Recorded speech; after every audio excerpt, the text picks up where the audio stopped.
बिस्मिल्लाहिर्रहमानिर्रहीम अस्सलामु अलैकुम। लाखों करोड़ों दरूदो सलाम मोहम्मद मुस्तफ़ा सल्लल्लाहु अलैहि वसल्लम और आले मोहम्मद पर। मैं हूं उमर दराज गोंदल और आप मेरा यूट्यूब चैनल देख रहे हैं। नाजरीन, मैं आपको G7 से बड़ी खबर देना चाहता हूं। G7 सेशन जो है वो बरतानिया के अंदर हो रहा है। पहली बड़ी खबर हमने आपको ये दी थी कि वहां पे अमेरिका ने एक बड़ी चाल चली है। चाल ये थी कि ये जो चीन का one belt one road initiative है, इस इनिशिएटिव के खिलाफ अमेरिका एक अपना प्रोजेक्ट लेके आया है। उस प्रोजेक्ट के मुतालिक इब्तदाई तौर पे कुछ मालूम नहीं हो पाया कि उसमें कितने पैसे हैं, कहाँ से शुरू होना है, कितने ममालिक हैं, किस तरीके से काम करेगा। लेकिन बहरहाल अमेरिका ने एक बयान ज़रूर दे दिया, और अमेरिका का बयान इसलिए भी ज़रूरी था क्योंकि जो बाइडेन साहब ने अमेरिका से निकलते हुए कहा था कि ये दौरा, ये मुलाकातें, ये सारा कुछ रूस और चीन के लिए ख़तरा है। लेकिन अब इससे भी एक और बड़ी खबर है, और बड़ी दिलचस्प खबर है। बजाय इसके कि चीन को उसका कोई तोड़ निकालते, उसके खिलाफ कोई कार्रवाइयाँ करते, ये G7 के अंदर बैठे हुए सारे जो रहनुमा हैं, ये जो बरतानिया के लोग हैं, फ्रांस के लोग हैं, ये बड़ी 7 रिच डेमोक्रेसीज हैं, ये आपस में लड़ना शुरू हो गए। और मुलाकात हुई है बोरिस जॉनसन साहब की और मैक्रोन की। इस मुलाकात के दौरान बहुत सारे मामलात के ऊपर गुफ्तगू हुई, लेकिन इस मुलाकात के दौरान शदीद लड़ाई हुई है और क्या कहना चाहिए कि तल्ख जुमलों का तबादला हुआ है। किसको लेके? टेरिटोरियल इंटेग्रिटी को लेके और टेरिटोरियल जुरिस्डिक्शन को लेके, जिसके बाद बरतानिया अलग से बातें कर रहे हैं और फिर फ्रांस की सदारती ऑफिस ने वजाहत जारी की, और वजाहत बड़ी दिलचस्प है। और ये आयरलैंड के मामले के ऊपर लड़ाई हुई है, ये ब्रेक्जिट के ऊपर लड़ाई हुई है, ये किसी और मामले पे हुई है। ये है असल खबर आपके लिए, ये मैं आपको बताऊंगा आगे चल के। दूसरा, शाम से एक अफसोसनाक खबर है कि शाम के अंदर अफरीन के इलाके में आज एक बदतरीन हमला हुआ है, और इस बदतरीन हमले के ऊपर तुर्की की हुकूमत ने मजम्मत की है। ये बड़ा दिलचस्प है। और शाम के अंदर आपको किरदार मालूम होने चाहिए, रूस है, अमेरिका है, ईरान है, तुर्की है, और बहुत सारे किरदार हैं। अल-शिफा अस्पताल के ऊपर भी हमला हुआ है, रेजिडेंशियल एरिया है उसके ऊपर भी हमला हुआ है। अस्पताल के अंदर 13 लोग मारे गए हैं। और जिस इलाके के अंदर हमला हुआ है, ये तुर्की की हिमायत याफ्ता जो मलेशिया है उसका हमला है। हमला किसने किया है, हमला क्यों किया है, ये सबसे इंपॉर्टेंट आज की खबर है। लेकिन मैं इन तमाम खबरों की तफसील पेश करने से पहले आपसे गुजारिश करूंगा कि हमारा यूट्यूब चैनल सब्सक्राइब कर लीजिए, बेल आइकन के ऊपर क्लिक कर लीजिए, ताकि हमारी आइंदा आने वाली वीडियोस बर वक्त आप तक पहुंचते रहे। इस वीडियो को लाइक कीजिएगा, कमेंट करके अपना फीडबैक जरूर दीजिएगा। मैं सबसे पहले G7 इजलास के मुतालिक आपको बताना चाहता हूँ। बड़ी खबर है कि अंदर लड़ाई हुई किस बात पे है, और फिर लड़ाई इतनी शिद्दत क्यों इख्तियार कर गई है। ये तो इत्तेहादी है, इन्होंने तो चीन के खिलाफ लड़ना था, लेकिन ये तो आपस में लड़ पड़े।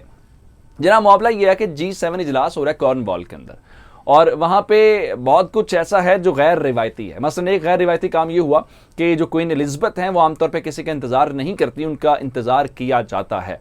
लेकिन अमेरिकी सदर जो बाइडेन ने प्रोटोकॉल तोड़ा है, और खबर बरतानवी मीडिया ये रिपोर्ट कर रहा है कि क्वीन साहिबा को इंतजार करवाया उन्होंने। लेकिन हमारी खबर यह है कि वहाँ पे G7 जो रिच डेमोक्रेसीज हैं, इनके रहनुमाओं की मुलाकातें ग्रुप की सूरत में भी हुई। इन्होंने बहुत सारे मामलात के ऊपर, लाइक जो मल्टीनेशनल कंपनीज हैं, फेसबुक है, अमेजोन है, इनके ऊपर टैक्स लगाने के ऊपर इत्तेफाक इनका हुआ। उसके बाद इनकी 1-to-1 मुलाकातें आपस में भी हुई, क्योंकि ये आपस में इत्तेहादी हैं। तो एक ऐसी ही मुलाकात मैक्रोन फ्रांस के सदर और बरतानिया के वजीर आजम बोरिस जॉनसन के दरमियान हुई। इस मुलाकात के दौरान बहुत सारे मामलात, लाइक कोरोना के ऊपर बात हुई, इकॉनमी के ऊपर बात हुई, और इसी दौरान ब्रेक्जिट डील जो है, जो इन्होंने फैसला किया था ब्रेक्जिट के ऊपर वोटिंग को लेके कि ये अब बाकायदा यूरोपीय यूनियन का हिस्सा नहीं रहेंगे और बरतानिया उससे अलग हो जाएगा, उसको लेके कुछ मामलात के ऊपर गुफ्तगू हुई। और वहां से गुफ्तगू होते होते मैक्रोन ने एक ऐसा फिक्रा इस्तेमाल किया, उस फिक्रे के ऊपर कहा यह जा रहा है कि बरतानिया के वजीर आजम के उसके तन बदन में आग लग जाना, जिसको कहते हैं ना, वो वाला उसके साथ हुआ ये कि ब्रेक्जिट डील को लेके जो आयरलैंड प्रोटोकॉल है उसके ऊपर, नॉर्दर्न आयरलैंड यानी जो शिमाली आयरलैंड है, उसके ऊपर बात हो रही थी। और वहां पे जो मैक्रोन है, फ्रांस का सदर, उसने बरतानिया के वजीर आजम के ऊपर सामने बैठ के उसके ऊपर सामने कहा कि भाई ये जो नॉर्दर्न आयरलैंड है ना, ये यूके का पार्ट नहीं है, उसका हिस्सा नहीं है। ये बात कहना था। उसके बाद पेरिस और टुलेज़े का नाम लेके जो बरतानिया का वजीर आजम है, उसने कहा कि अगर हम ये कहें कि वहां पे आप इस तरह से चीजें मूव नहीं कर सकते, तो हम इसका क्या मतलब लेंगे। तो इसके ऊपर बोरिस जॉनसन खासे गुस्से में आए, और इसको लेके उन्होंने, फ्रांस के सदर ने कहा कि जिन दो ममालिक आप दो सिटीज का कंपैरिजन फ्रांस के कर रहे हैं, ये गलत कंपैरिजन आप कर रहे हैं। मसला ये है कि दोनों शहर एक ही मुल्क का हिस्सा है, जिस पे फिर बरतानिया के वजीर आजम ने जवाब दिया मैक्रोन को कि शिमाली आयरलैंड और ग्रेट ब्रिटेन भी एक ही मुल्क के दो मुख्तलिफ इलाके हैं। अच्छा, अब जनाब इसको लेके फिर बरतानिया ने कहा कि यूरोपीय यूनियन हमारे साथ चूंकि मुज़ाकरात तो कर रहा है, हम ये समझेंगे कि यूरोपीय यूनियन की ये पोजीशन है जो मैक्रोन साहब ने कहा है।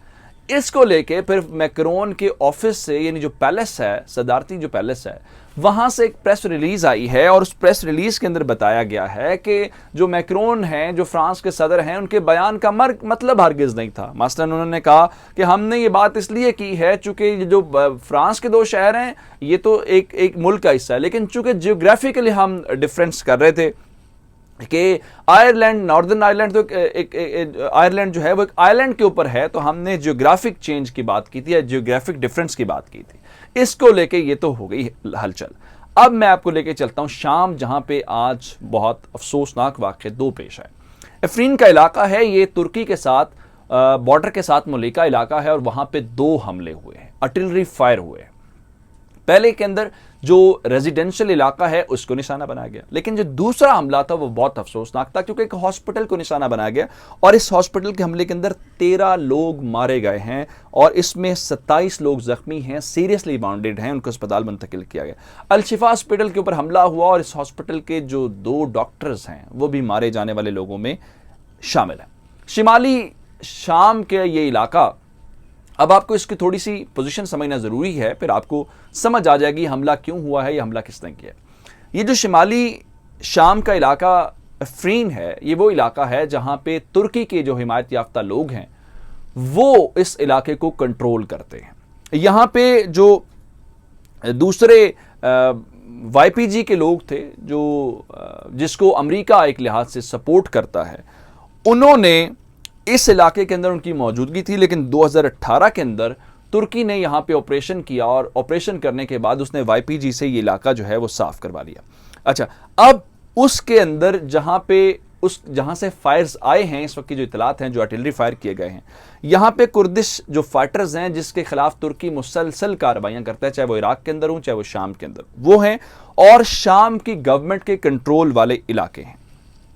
और चूंकि ईरान के भी लोग हैं, इसलिए तुर्की का ख्याल ये है कि ये कुर्दिश लोगों ने हमला किया है या फिर ईरान और जो शाम की गवर्नमेंट के लोग हैं उन्होंने हमला किया है, जिसके बाद इसकी मजम्मत की है तुर्की ने। और तुर्की के जो यहाँ पे सूबा मुल्हिका है इस इलाके के साथ, उसके गवर्नर ने भी कहा है कि जो मारे गए लोग हैं ये सिविलियंस हैं और उन्होंने सीधा सीधा हमला का जो इल्ज़ाम है वो उन्होंने तो खैर जो सीरियन गवर्नमेंट है उसके ऊपर नहीं लगाया, और ये जो कुर्दिश फाइटर्स हैं, YPG के लोग हैं, उन्होंने इसके ऊपर इल्ज़ाम लगाया है कि इनकी वजह से सिविलियंस मारे गए हैं। तो यहाँ पे अब अमेरिका और तुर्की आमने सामने हैं क्योंकि YPG को अमेरिका सपोर्ट करता है और जिस इलाके के अंदर हमला हुआ है वो तुर्की के सपोर्ट करता लोगों का है। तो ये सूरत शाम की है। मुझे उमर दराज धुंधर को फेसबुक, ट्विटर, इंस्टाग्राम के ऊपर फॉलो कर सकते हैं। मेरा यूट्यूब चैनल सब्सक्राइब कीजिएगा। आपकी समातों का बहुत शुक्रिया। खुदा हाफिज़।